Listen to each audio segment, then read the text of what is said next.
Today I'm going to explore the whimsical, practical and beautiful garden that my friend Stephen Wells has created over the last 10 years on a relatively small space in the outer suburbs of Melbourne. Come with me. Hi. Hi, how you going? Good. Come on in. Thanks.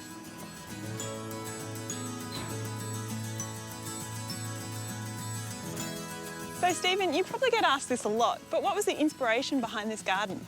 Well, I really wanted to create a sanctuary for myself. This is a spot where I want to stop and enjoy and just sort of immerse myself in my garden. So Stephen, I love the way that your garden twists and turns with a new garden space behind each bend.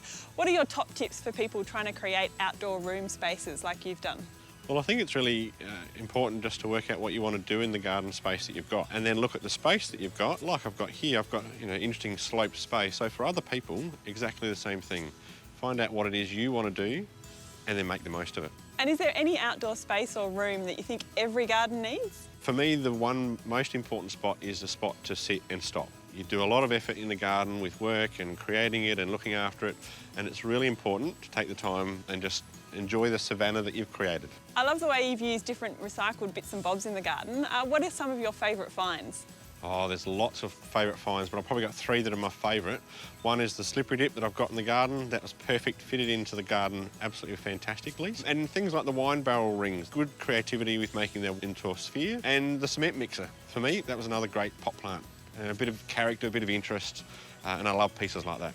You know I'm into edibles, but how have you included edibles in the garden? Well, I've created a space up the top that was specifically for veggies. Summer veggies, pick and eat, great salad veggies. Yep. But then I've had a period of time now of just having some flowering plants. But I've still got a few other things. I've got some olives and a lemon tree in the garden, so still including those wonderful things.